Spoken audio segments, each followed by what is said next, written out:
샬롬. 하나님께서 우리에게 주신 하루, 하나님께 예배하며 출발하는 여러분들을 축복합니다. 기도하겠습니다. 아버지 하나님, 감사합니다. 간밤에도 지켜주시고 또한 이 아침에 깨워 하나님께 먼저 예배케 하시는 우리 하나님을 찬양합니다.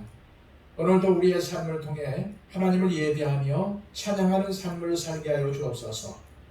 무엇보다도 우리 아버지 하나님 중심으로 또한 말씀 중심으로 살아 하나님의 마음을 기쁘게 해드리는 우리의 삶이 되게 하여 주옵소서. 하나님, 우리 앞길을 막는 마귀의 유혹이 있습니다. 사탄의 역사가 있습니다. 이 모든 것들 하나님 말씀으로 물리치게 하여 주시고 하나님께서 믿음을 통해 나에게 주신 하나님의 능력으로 이를 이겨낼 수 있도록 하여 주옵소서.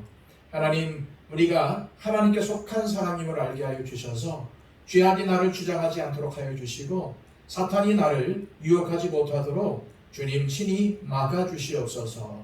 하나님, 우리의 삶이 주님 앞에 달려 있습니다. 오늘도 인도하여 주옵소서. 나의 주인 되시고 아버지 되신 하나님께서 주장하여 주시옵소서. 그리하여 우리의 삶에는 예수 그리스도를 닮은 향기가 나게 하여 주시고 또한 예수 그리스도의 편지로 많은 사람들에게 예수 그리스도와 하나님의 사랑을 알리는 삶을 살아갈 수 있도록 인도하여 주옵소서.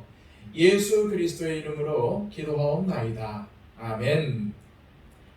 다 함께 찬송가 321장 찬양 드립니다.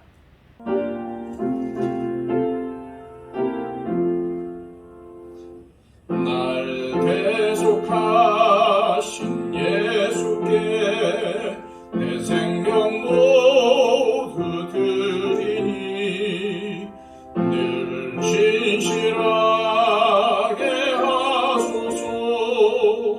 내 구주 예수여, 나 구주 위에 살리라. 내 기쁨 한량 없으리. 내 갈 길 인도하소서. 내 구주 예수여, 날 구원하신 예수를 일평생 의지하오니 날 영접하여 주소서. 내 구주 예수여, 나 구주 위에 살리라. 내 기쁨 한량 없으리. 내 갈 길 인도하소서. 내 구주 예수여, 주 십자가에 달리사 날 자유하게 했으니 내 몸과 마음을 주 위에 다스게 하소서. 나 구주 위에 살리라. 내 기쁨 한량 없으리. 내 갈 길 인도하소서. 내 구주 예수여,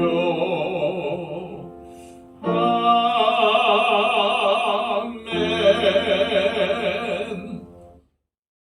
이 시간 우리에게 주시는 하나님의 말씀은 신약성경 갈라디아서 2장 1절에서 10절까지의 말씀입니다. 신약성경 302쪽입니다.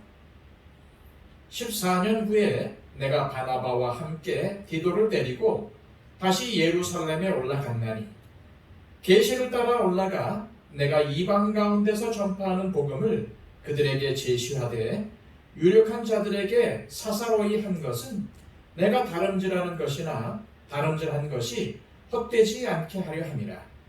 그러나 나와 함께 있는 헬라인 디도까지도 억지로 할례를 받게 하지 아니하였으니 이는 가만히 들어온 거짓 형제들 때문이라. 그들이 가만히 들어온 것은 그리스도 예수 안에서 우리가 가진 자유를 엿보고 우리를 종으로 삼고자 함이로되 그들에게 우리가 한시도 복종하지 아니하였으니 이는 복음의 진리가 항상 너희 가운데 있게 하려 함이라.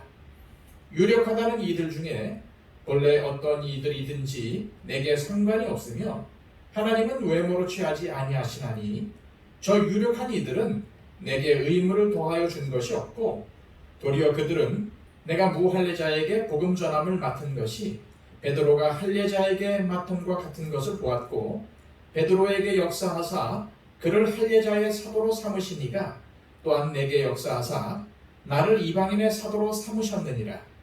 또 기둥같이 여기는 야고보와 게바와 요한도 내게 주신 은혜를 알므로 나와 바나바에게 친교의 악수를 하였으니 우리는 이방인에게로 그들은 할례자에게로 가게 하려 함이라. 다만 우리에게 가난한 자들을 기억하도록 부탁하였으니 이는 나도 본래부터 힘써 행하여 왔노라. 아멘. 바울은 갈라디아서를 시작하면서 자신의 사도권을 의심하는 갈라디아 교인들을 향하여 자신이 진짜 사도이고 따라서 자신이 전한 복음 역시도 참된 것임을 변호합니다. 그래서 1장에서 자신의 사도로서의 권한이 사람에게서 난 것이 아니라 하나님께서 직접 주신 것임을 밝힌 후 자신이 전한 참된 복음인 예수 그리스도의 십자가 복음을 저버리고 거짓 교사들이 전한 다른 복음, 즉 율법주의에 미혹된 갈라디아 교인들을 책망했습니다. 이제 바울은 2장의 말씀을 통하여 자신이 예루살렘에 올라가 다른 사도들과 만남을 가진 사실을 밝히면서 자신의 사도권과 자신이 전한 복음을 변호합니다. 먼저 바울은 바나바, 디도와 함께 예루살렘에 갔던 일을 언급합니다. 1절, 2절 말씀입니다. 14년 후에 내가 바나바와 함께 디도를 데리고 다시 예루살렘에 올라갔나니 계시를 따라 올라가 내가 이방 가운데서 전파하는 복음을 그들에게 제시하되 유력한 자들에게 사사로이 한 것은 내가 다름질한 것이나 다름질한 것이 헛되지 않게 하려 함이라. 여기서 바울이 밝힌 14년 후가 언제인지에 대해서 학자들의 의견이 갈리지만 대체로 사도행전 11장에 기록된 예루살렘에 임한 기근 때문에 고통을 당하고 있던 예루살렘 교회에 구제 헌금을 전하기 위해 방문했던 때로 보고 있습니다. 왜냐하면 사도행전 11장에는 아가보라는 예언자가 예루살렘에 흉년이 임할 것을 예언하였는데 오늘 본문 10절에 가난한 자들의 문제가 다뤄지는 것과도 연결되고 또 사도행전 11장에 안디옥 교회가 예루살렘 교회에 구제 헌금을 보내기 위해 바나바와 바울을 보내는 일이 나오기 때문입니다. 이런 것들을 고려해 볼 때에 2절에 계시를 따라 올라갔다는 말씀은 바로 사도행전 11장의 아가보의 예언을 가리킬 가능성이 높습니다. 혹은 2절 후반부에 이방 가운데서 전파하는 복음과 관련해서 생각해 본다면 다메섹으로 가는 길에서 주님을 만나서 계시를 받았던 것일 수도 있습니다. 아니면 알려지지 않은 다른 계시일 수도 있겠지요. 하지만 중요한 것은 바울이 예루살렘에 방문한 것이 어떤 다른 이유 때문이 아니라 계시 때문이었다는 것입니다. 다시 말해서 인간적인 계산을 따라서 바울 자신의 사도권을 인정받기 위해서 자신의 복음 사역을 예루살렘 지도자들에게 허락받기 위해서 간 것이 아니라는 것입니다. 그런 이유 때문에 자신이 예루살렘 교회의 유력한 자들에게 자신이 전하는 복음을 제시한 것도 공적으로 한 것이 아니라 사적으로 한 것임을 밝힙니다. 한마디로 예루살렘 교회 지도자들에게 자신의 사역을 인정받기 위해서 간 것이 아니라는 말입니다. 그러면서 바울은 자신이 그렇게 한 것은 다름질한 것이 헛되지 않게 하려고 그렇게 했다고 말을 하고 있는데, 아마도 바울은 지금까지 자신이 해온 다름질, 즉 이방인들에게 복음을 전하는 일에 문제가 생기지 않도록 염려하며 유력한 자들과 대화를 나눴던 것 같습니다. 우리는 바울이 여기서 말한 다름질이라는 표현에 주목해야 합니다. 바울은 다메섹으로 가는 길에서 예수님을 만나 변화된 이후 그야말로 달리는 인생을 살았습니다. 그의 목적지는 하나님께 받은 사명이고 중간중간의 이정표는 하나님의 말씀이었습니다.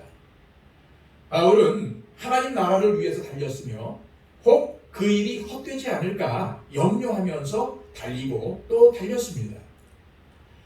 우리는 사도 바울의 다름질을 보면서 과연 나는 무엇을 향해 달리고 있는지 돌아봐야 합니다.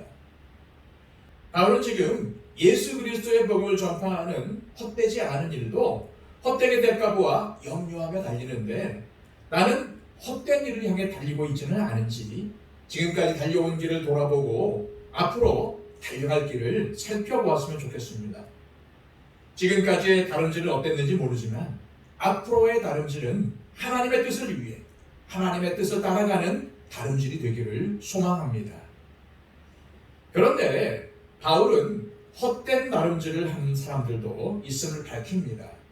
3절에서 5절까지의 말씀입니다.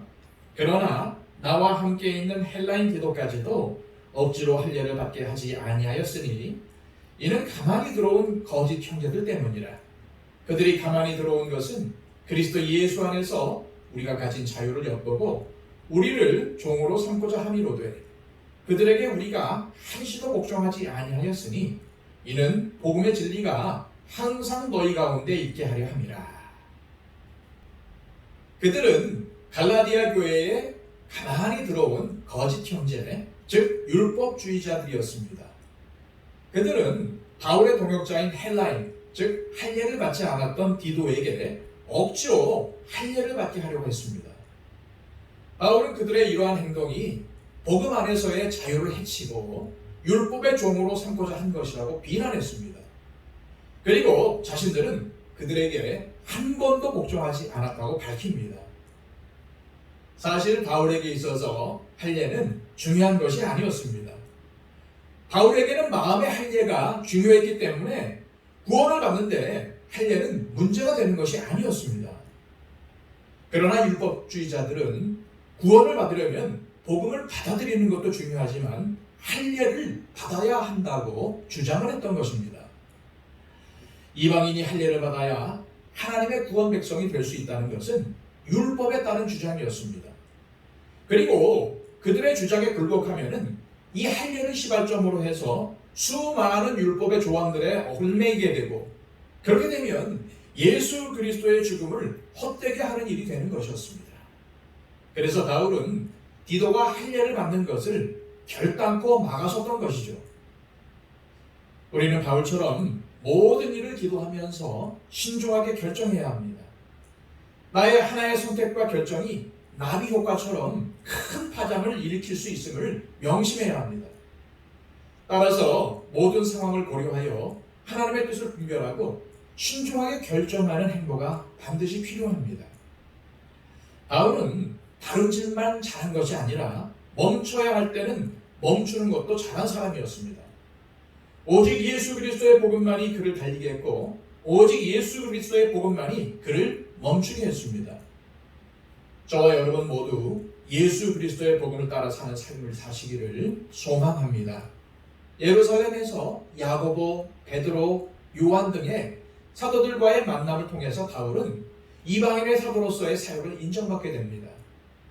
특히 무할례자들에게 복음을 전하는 바울의 사역이 다른 사도들에게 인정받음으로 할례를 받지 않은 이방인들도 하나님의 백성이 될 수 있음을 확증한 것입니다.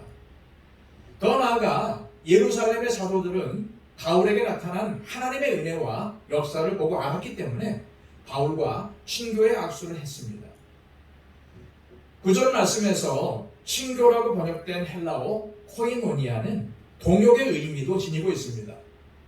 예루살렘의 사도들과 바울은 비록 사역의 대상은 달랐지만은 동일한 예수 그리스도의 복음을 위해 함께 다름질하는 동역의 관계로 서로를 생각하고 있음을 알 수 있습니다. 오늘날 교회 안에는 참 다양한 직분과 사역들이 있습니다. 그리고 그 직분들과 사역들은 모두 중요합니다. 하지만 주님의 몸된 교회를 세우는 일에 내 사역과 내 일만 중요한 것이 아닙니다.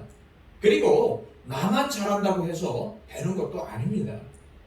모두 힘을 합쳐야 하고 내 생각, 내 뜻이 아니라 주님의 뜻에 따라 교회를 세워 나가야 합니다.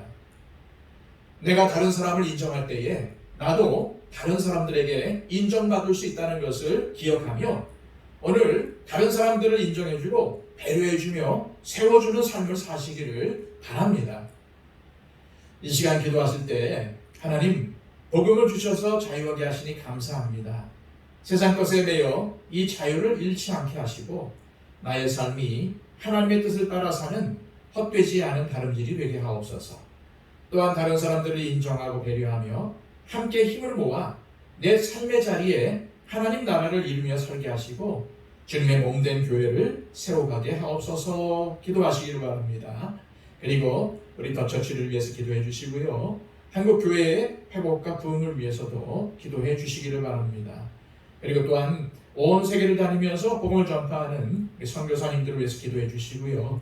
오늘도 내 기도가 필요한 많은 사람들을 위해서 중보해 주시길 바랍니다. 이렇게 박영채 집사님과 이복신 권사님 건강을 위해서도 중보해 주시기를 바랍니다. 다 함께 기도하겠습니다.